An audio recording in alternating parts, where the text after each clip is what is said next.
हाँ जी, नमस्कार, जय हिंद। आप सभी का राजस्थान क्लासेस के यूट्यूब प्लेटफॉर्म पर बहुत बहुत वेलकम है। दोस्तों, बात करेंगे सेट 10+2 एग्ज़ाम के बारे में और इसके लिए जो महत्वपूर्ण जीके बनता है राजस्थान का, वो हम आज कवर करने वाले हैं। दोस्तों, बेहद ही शानदार ये क्लास होगी और आपको मैं बता दूं, इस क्लास से आपको एग्ज़ाम में प्रश्न जरूर देखने को मिलेंगे।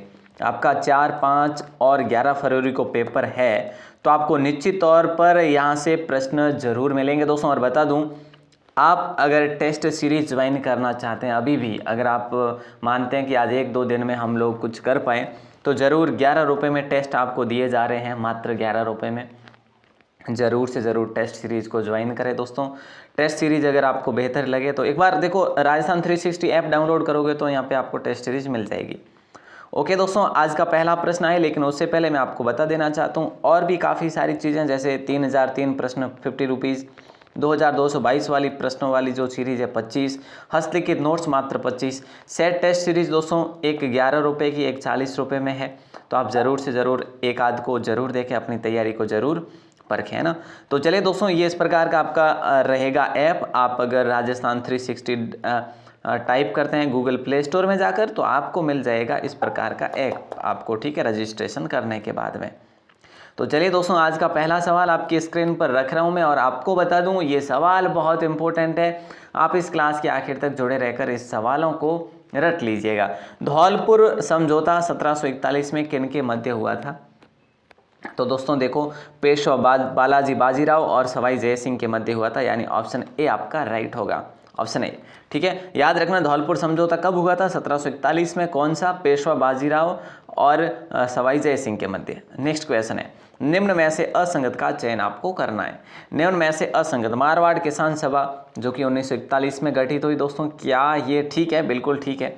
जात कृषक सुधारक संघ 1938 में गठन हुआ, बिल्कुल सही है। मरुधर हितकारिणी सभा 1915 में हुआ, याद रखना दोस्तों। और मारवाड़ स्टेट पीपुल्स कॉन्फ्रेंस की बात करें तो इस कॉन्फ्रेंस के बारे में हम बात करें तो 1931 में हुआ था ये दोस्तों, याद रखना, ठीक है। कब हुआ था? 1931 में। ओके सर, क्लियर है ना। और अगला सवाल देखिए, पूछा जा रहा है कि उत्मा देवी, रमा देवी एवं फूला देवी का संबंध किस किसान आंदोलन से है? बताइए। उत्मा देवी, रमा देवी एवं फूला देवी का संबंध किस किसान आंदोलन से है? तो दोस्तों याद रखना, बहुत इंपॉर्टेंट सवाल है, कटरा थल से संबंधित है। कटरा थल जो सम्मेलन हुआ था उसमें ये महिलाएं भाग लेने वाली है, जैसे उत्मा देवी है ना, रमा देवी है, फूला देवी है, एक और इनके साथ में थे दुर्गा देवी शर्मा, दुर्गा देवी शर्मा। 10,000 महिलाओं ने यहाँ पे मतलब क्या कहें हम, सम्मेलन में भाग लिया था। अगला सवाल है, त्याग भूमि पत्रिका का संपादन किसके द्वारा किया गया था? दोस्तों 100% ये सवाल बहुत इंपॉर्टेंट है दोस्तों, पूछा जा सकता है। हरिभा उपाध्याय, हरिभा उपाध्याय ने त्याग भूमि का प्रकाशन जो है ना 1927 में किया था, याद रखना। और दूसरी बात और बता दूं आपको, हरिभा उपाध्याय को दास साहब के नाम से पुकारा जाता है, दास साहब के नाम से जो है पुकारा जाता है दोस्तों, याद रखिएगा।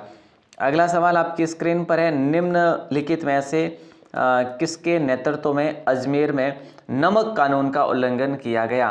तो प्यारे दोस्तों याद रखना, इंपॉर्टेंट सवाल है, हरिभा उपाध्याय को ही लॉक करेंगे फिलहाल के लिए, बिल्कुल सही आंसर होगा आपका।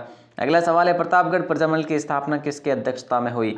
तो याद रखना, प्रतापगढ़ प्रजामंडल की स्थापना जो है दोस्तों वो अमृतलाल पायक, ठीक है। तो याद कैसे रखोगे? पायक यानी प्रतापगढ़, पायक प्रतापगढ़, ठीक है। ओके सर, पायक प्रतापगढ़ याद रख लेंगे आप लोग, बिल्कुल इंपॉर्टेंट सवाल है। और स्थापना दोस्तों इनके साथ में और थे, चुन्नीलाल प्रभाकर नाम से, चुन्नीलाल प्रभाकर नाम से 1945 में इन्होंने स्थापना करी थी। अगला सवाल है, तिल छौत कब मनाई जाती है? दोस्तों तिल छौत जो है ना कब मनाई जाती है? तो माघ महीने में मनाई जाती है, माघ कृष्ण चतुर्थी को तिल छौत मनाई जाती है दोस्तों, याद रखना। और इस दिन जो है ना गणेश जी को और मतलब छौत माता को जो तिल के लड्डू चढ़ाए जाते हैं ना। ऑप्शन बी आपका लॉक हो जाएगा यहाँ पे। अगला सवाल कह रहा है कि गौतमेश्वर बाबा मेले के संबंध में सत्य कथन कौन सा? यानी आप आशा करेंगे कि दोनों कथन सत्य हो, लेकिन फिर भी अगर हो जाए तो क्या पता, इसलिए यहाँ पे पूछा है सत्य कथन आपको बताना है, बताइए। केवल एक, केवल दो, दोनों या इनमें से कोई नहीं।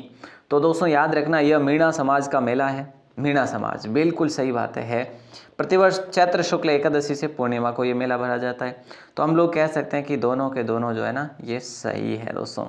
ठीक है, गौतमेश्वर बाबा का मेला। अगला सवाल आप किस, देखो ये कहाँ पर आयोजित होता है, ये एक तो आपके चोटीला में आयोजित होता है जो सिरोही में है, और एक आपका अरनोद में आयोजित होता है, अरनोद प्रतापगढ़ में है। ठीक है, तो दोनों चीज़ें याद रखना भैया मेरे। और अगला सवाल आपकी स्क्रीन पर है, चारण साहित्य अधिकांश जो है ना ये किस में लिखे गए हैं। चारण साहित्य अधिकांश जो है ना ये किस में लिखे गए हैं, ये आपसे सवाल किया जा रहा है। तो राइट आंसर क्या हो जाएगा, इंपॉर्टेंट सवाल है, चारण साहित्य अधिकांश किस में लिखे गए। अगर ऐसा सवाल किया जाए तो आप लोग कहेंगे सर डिंगल में इसका प्रयोग किया गया है, चारण साहित्य अधिकांश डिंगल भाषा में लिखा गया। नेक्स्ट क्वेश्चन आपकी स्क्रीन पर है, पूछा जा रहा है निम्न में से कौन सी रचना केसर सिंह बारट की नहीं है।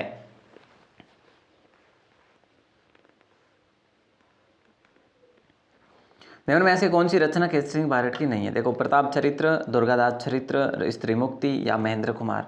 दोस्तों याद रखना यहाँ पे आपका राइट आंसर होगा ऑप्शन सी। देखो इनकी नहीं है, कौन सी नहीं है, देखो चरित्र जो है ना प्रताप चरित्र इनकी है, दुर्गादास चरित्र इनकी है।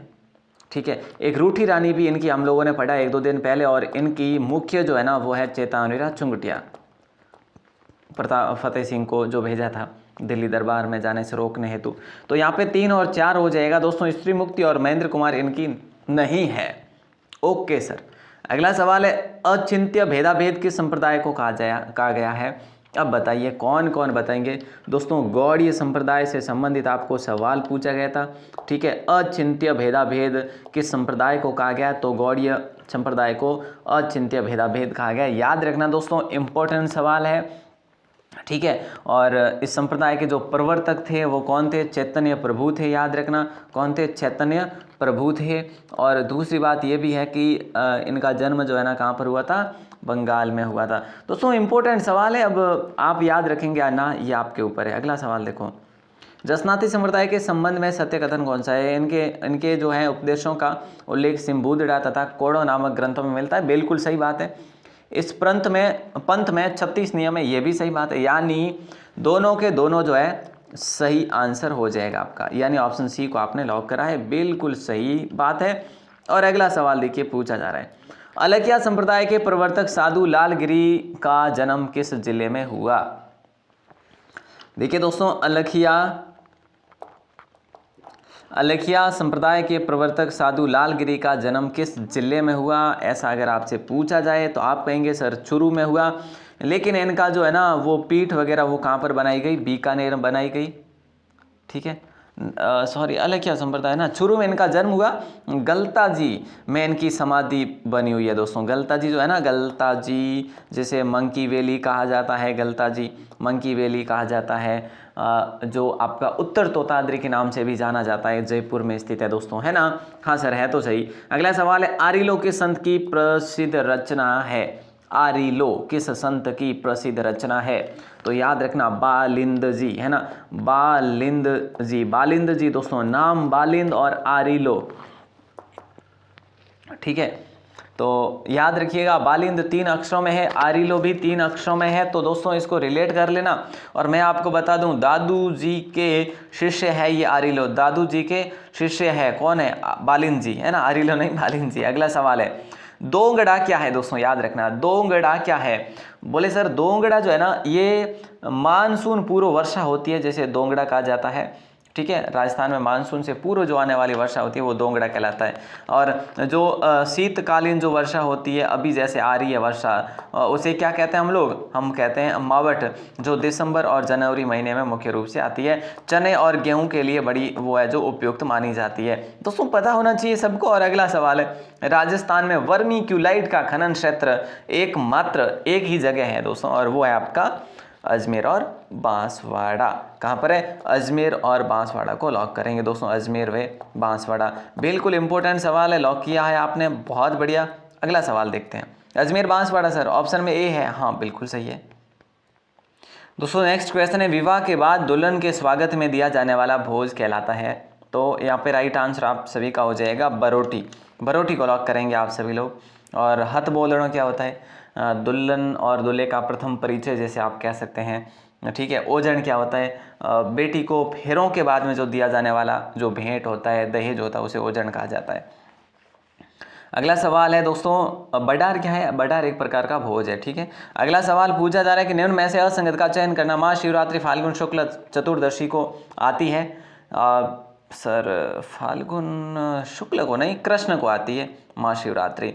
अब इसका टाइम आ ही गया है बस, है ना। मात्र और मात्र 18 दिन शेष है, 18 है ही नहीं, 16 दिन 15 दिन ऐसे ही कुछ है। चतुर्दशी है ना, तो 15 दिन शेष है, ज़्यादा नहीं है। गंगा दशहरा ज्येष्ठ शुक्ल दशमी, ठीक है। बसंत पंचमी माघ शुक्ल पंचमी। मौनी अमावस्या माघ अमावस्या। ये सारे के सारे सही है, लेकिन ऑप्शन ए कहीं ना कहीं है जो आपका गलत होगा, इसीलिए अब सही हो चुका है। अगला सवाल है, निम्न में से बोलियों के संबंध में सत्य कथन आपको पूछा जा रहा है। दोस्तों ढाटी मारवाड़ी की उपबोली है जो सिरोही क्षेत्र में बोली जाती है, बिल्कुल मैं आपको गलत कहूँगा। ये देवड़ावटी मारवाड़ी की उपबोली, ये तो ठीक है। तो क्या होगा संबंध में सत्य कथन? सिर्फ एक होगा, केवल सिर्फ एक होगा। वो कौन सा है? वो है केवल 2, यानी ऑप्शन बी आपका सही जवाब होगा। यानी कि ये होगा, ठीक है। एक तो गलत है ना, एक तो असत्य है। सत्य कौन सा? देवड़ावटी मारवाड़ी की उपबोली है। ये मारवाड़ी की ठाटी उपबोली है, लेकिन सिरोही में नहीं बोली जाती है। ये जैसलमेर क्षेत्र में बोली जाती है दोस्तों, या बाड़मेर क्षेत्र में। जैसलमेर और बाड़मेर क्षेत्र में ये बोली जाती है ढाटी बोली, ठीक है सर। ढाटी एक प्रकार की जाति है वैसे। अगला सवाल है, डॉक्टर एल.पी. टेसीटोरी राजस्थान को उद्गम किस अपभ्रंश से मानते हैं? और वो जब उन्होंने माना तो हम भी मानते हैं, है ना। तो ऑप्शन ए है जो सही नहीं होगा आपका, ऑप्शन बी है जो सही हो जाएगा, शौर सैनी, ठीक है। तो याद रखना, टेसीटोरी शौर सैनी, टेसीटोरी और शौर सैनी, ठीक है। तो याद रख लेना, कैसे आपने रिलेट किया वो आप ही आप जानो, है ना।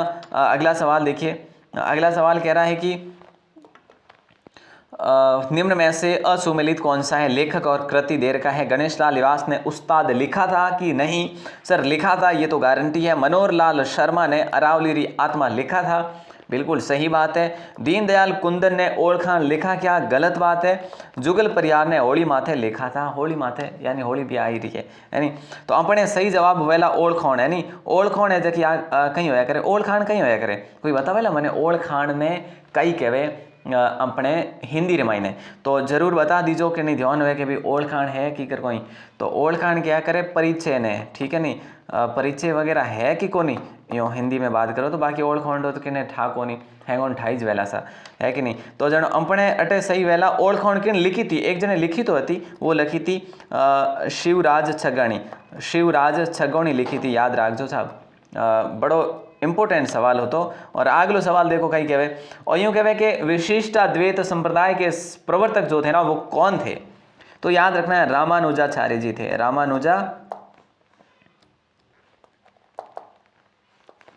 रामानुजाचार्य यानी ऑप्शन ए आपका सही जवाब होगा। और अगला सवाल आपकी स्क्रीन पर है, वेदांत पारिजात भाष्य का संबंध किस संप्रदाय से है? तो ऐसे में आप क्या करेंगे? ऐसे में आप करेंगे सर ऑप्शन बी को, निम्बार्क संप्रदाय होगा। वेदांत पारिजात भाष्य का संबंध क्या है? निम्बार्क संप्रदाय है, यानी ऑप्शन बी आपका सही जवाब होगा। और अगला सवाल आपकी स्क्रीन पर है। अगला सवाल है कि राजस्थानी चित्रकला का सबसे पहले वैज्ञानिक विभाजन जो है ना आनंद कुमार स्वामी ने किया था, ठीक है। लेकिन किस पुस्तक में किया, ये आपसे सवाल किया जा रहा है। तो याद रखना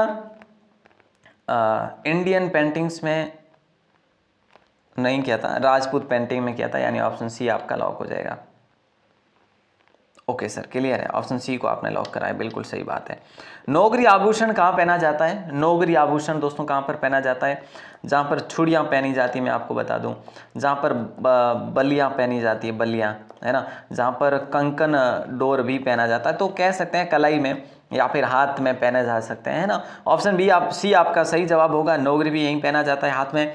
अगला सवाल है कि गीदड़ नृत्य के संबंध में सत्य कथन आपसे चुनना है। राइट आंसर आपका देखो, मेवाड़ क्षेत्र का सबसे लोकप्रिय बहुप्रतिष्ठित नृत्य है। गलत बात है मेरे भाई, क्योंकि ये आपके गीदड़ नृत्य है ना तो शेखावाटी का प्रसिद्ध है। गीदड़ कहाँ का है? शेखावाटी का है, ठीक है। होली के पर्व डंडारोपण से प्रारंभ होकर होली के बाद तक किया जाता है, यहाँ पे हम मानेंगे कि ठीक बात है। तो केवल बी आपका सही जवाब होगा। सत्य की बात करें तो असत्य है 1, और यहाँ पे ये शेखावटी मैंने आपको बता दिया। तो ऑप्शन बी आपने लॉक कर दिया है, तो ठीक बात है। मेवात क्षेत्र में दुल्हन की विदाई के अवसर पर दुल्हन की सखियां कौन सा नृत्य करती है? तो प्यारे दोस्तों याद रख लेना, इंपॉर्टेंट सवाल है, खारी नृत्य को लॉक करेंगे दोस्तों। कौन से नृत्य को? खारी। आपको सवाल एग्जाम में यहाँ से देखने को मिलेंगे, ये मेरी गारंटी है दोस्तों, चाहे 4 को मिले, 5 को मिले या 11 को मिले, बात ये रह जाएगी कि नहीं मिले, ऐसा हो ही नहीं सकता। यहाँ पे ऑप्शन बी होगा, ठीक है। जब जब सेलेक्ट किए हैं ना आखिरी सवाल एग्जाम के लिए, वो सेलेक्ट हुए हैं, 100% हुए। चंद्रावल कांड और घटना किस रियासत से संबंध रखती है? तो यहाँ पे राइट आंसर आप सभी का हो जाएगा मारवाड़ रियासत से। 1945 में ये दोस्तों हुआ था, ठीक है। और अगला सवाल आपकी स्क्रीन पर, बीहड़ का संबंध कोपेन के किस जलवायु प्रदेश में है? मैं आपके लिए एक सवाल ऐड कर रहा हूं, लेकिन आप जलवायु को, कोपेन की जलवायु को रट लेना मेरे भाई। अगर सब कुछ कर लिया लेकिन ये जलवायु, ठीक है, और ये मृदा और ये खनिज है ना, और ये जो है ना जल परियोजनाएं, सिंचाई परियोजनाएं, ये अगर नहीं कवर करी है तो आपने कुछ भी नहीं करा। 1-2 सवाल यहाँ से, 1-2 सवाल यहाँ से, 1-2 सवाल यहाँ से भी, और 2 सवाल फिक्स है जल परियोजनाओं से, और 1 सवाल आप जनसंख्या से ले लो। तो ये अगर 5 टॉपिक आपने नहीं करे तो आपने कुछ भी नहीं पढ़ा, मैं मानूंगा। यहाँ से आपको 10 सवाल कवर करते हैं सिलेबस, है ना, तो ज़रूर से ज़रूर इन टॉपिक्स को अच्छे से कवर कर लेना। ये मुफ्त की जानकारी मेरे भाई, है ना, और यही टॉपिक हमने वहाँ पर दिए आपको 25 रुपये में जो दिए थे ना, आज 25 रुपये वापस कर दी गई है दोस्तों फीस। कल 45 रुपये कर दी गई थी सिलेक्शन वाले जीके की, आज 25 कर दी है, तो उसको ज़रूर से ज़रूर देख लेना। 25 रुपये जो कि आपको कहाँ पर मिलेगी? राजस्थान 360 ऐप पर। राजस्थान 360 आप गूगल प्ले स्टोर में जाकर टाइप करोगे तो आपको मिल जाएगा आपका अपना ऐप, ठीक है, या फिर लिंक डिस्क्रिप्शन में है, वहाँ से आप सिलेक्शन वाला जीके देख सकते हैं।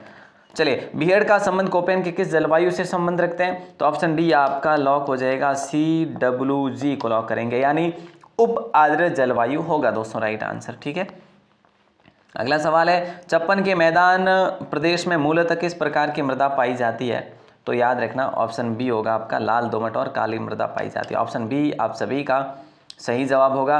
निम्न में से किस नदी का संबंध भुज झील से नहीं है? इनमें से किस नदी का संबंध जो है ना भुज झील से नहीं है?